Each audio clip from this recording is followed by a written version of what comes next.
અમદાવાદની plane crash દુર્ઘટનામાં મૃતકોને વિવિધ સંસ્થા દ્વારા શ્રદ્ધાંજલિ પાઠવાઈ રહી છે, ત્યારે તે શ્રી રામ મહાપરિષદ યુવા સંઘ પોરબંદર દ્વારા પણ અમદાવાદ પ્લેન દુર્ઘટનાના મૃતકોને ભાવપૂર્વક શ્રદ્ધાંજલિ પાઠવવામાં આવી હતી।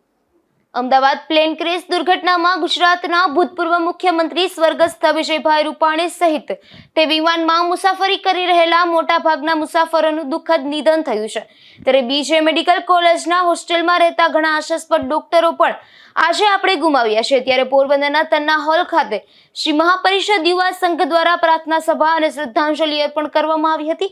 આ કાર્યક્રમમાં હાજર રહેલ સભ્યો દ્વારા મૃતકોને પુષ્પાંજલિ આપી 2 મિનિટનું મૌન પાળવામાં આવ્યું હતું। આપણે સૌ જાણીએ છીએ 12મી જૂને જે પ્લેનની દુર્ઘટના અમદાવાદમાં થઈ છે, તેના સંદર્ભે જેટલા પણ મૃત્યુ પામ્યા છે એ લોકોની આત્માને શાંતિ મળે તે માટે થઈને આજે શ્રી મહાપરિષદ યુવા સંઘ પોરબંદરના યુવાનો દ્વારા અલગ વિચાર આવ્યો હતો કે સેવાકીય કાર્ય તો અમે કરતા જ હોઈએ છીએ, પરંતુ આ એક શ્રદ્ધાંજલિ અર્પણ કરવાનું એક આયોજન આજે રોજ કરવામાં આવ્યું હતું, જેમાં પોરબંદરના શહેરીજનો, આગેવાનો અને વેપારી મિત્રો ખાસ જોડાયા।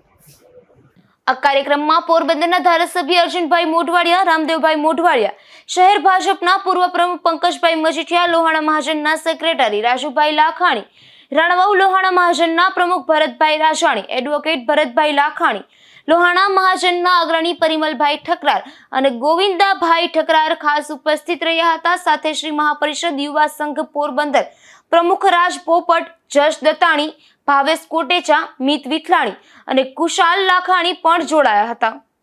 નિપુલ પોપટ, ગુજરાત ન્યૂઝ, પોરબંદર।